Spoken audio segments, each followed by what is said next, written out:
আল্লাহ পাক মানুষকে সৃষ্টি করেন নাই। মানুষের কোনো অস্তিত্বই ছিল না মহাবিশ্বে। অন্য অন্য মাখলুক ছিল, জিন ছিল, হয়তো ফেরেশতা ছিলেন, কিন্তু মানুষ ছিল না। এখন মানুষের কাজকর্ম দেখলে মনে হয় না মানুষই সব, মানুষ ছিলই না পৃথিবীতে। আল্লাহ পাক এই কথা কোরআনে অনেক জায়গায় বলেছেন যে তোমাদের সবাইকে যদি আমি সরিয়ে দেই, দিয়ে নতুন সৃষ্টিকে নিয়ে আসি, এটা আল্লাহ পাকের কাছে মোটেই কঠিন কিছু নয়। তো মানুষকে সৃষ্টি করার পর আল্লাহ পাক কি বললেন, আদম আলাইহিস সালামকে সৃষ্টি করার পর আল্লাহ পাক কি বললেন শোনেন। সূরা বাকারা পড়েন, সূরা আরাফ পড়েন, অন্যান্য অনেক সূরার মধ্যে আছে, এই দুটো সূরার মধ্যে ডিটেলস আছে। আমি খুব সংক্ষিপ্ত করে বলছি। আল্লাহ পাক ফেরেশতাদেরকে ডাকলেন, সব ফেরেশতাকে ডাকলেন, ডেকে বললেন যে ইন্নী জাইলুন ফিল আরদি খলিফা, আমি পৃথিবীতে খলিফা পাঠাতে চাই। কি পাঠাতে চাই? খলিফা। এখন আল্লাহর খলিফাকে এক বাক্যে উত্তর হচ্ছে যে আল্লাহ পাকের হুকুম আহকাম মেনে চলে। ঠিক আছে? যে আল্লাহ পাকের হুকুম আহকাম মেনে চলে না, সে কি আল্লাহর খলিফা?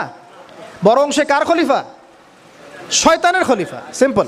আচ্ছা, এবার ফেরেশতারা বলছেন আতাজআলু ফিহা মান ইউফসিদু ফিহা ওয়া ইয়াসফিকু দিমা, হে আল্লাহ, আপনি কি এমন কাউকে পৃথিবীতে পাঠাবেন যে পৃথিবীতে গিয়ে দুটো কাজ করবে, হয় ফিতনা ফাসাদ সৃষ্টি করবে, না হলে রক্তপাত ঘটাবে। এখন আখিরুজ্জামানের দিকে তাকায় দেখেন মানুষ কি করছে, হয় ফিতনা ফাসাদ, না হলে হত্যা, তাই না?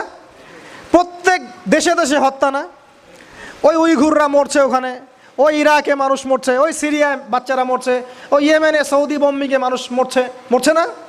ওই যে ইউক্রেন রাশিয়া মরছে, ন্যাটোর হাতে লাখ লাখ মানুষ মরছে, ফার্স্ট ওয়ার্ল্ড ওয়ারে এত কোটি, সেকেন্ড ওয়ার্ল্ড ওয়ারে এত কোটি মরছে না?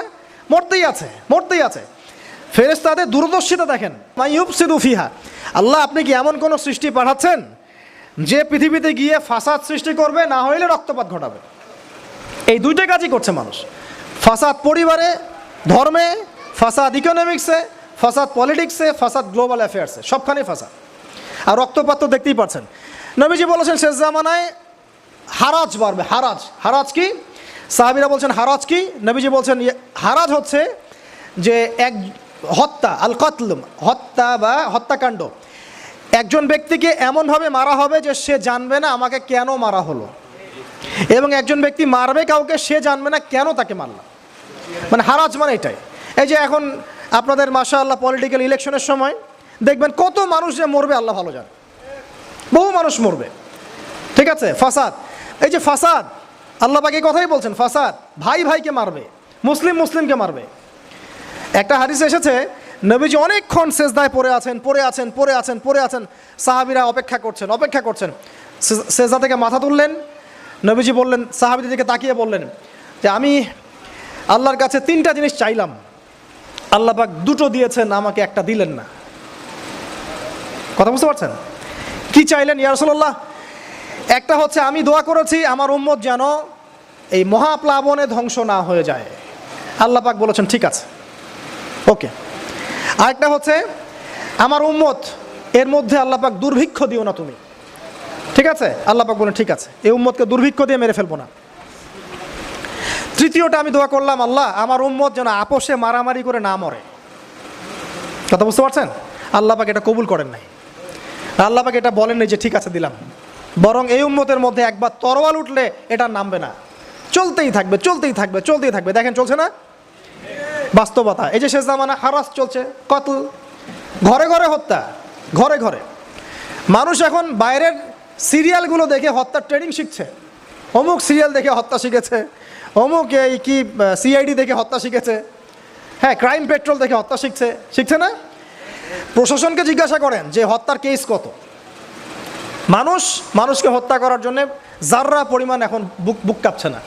অথচ আল্লাহ পাক কোরআনে বলেছেন যে নিরপরাধ একটা মানুষকে হত্যা করা মানে পুরো মানব জাতিকে হত্যা করা, আর একটা মানুষের জীবন বাঁচানো মানে পুরো মানব জাতির জীবন বাঁচানো। তো দেখুন কোন জায়গায় আছি আমরা।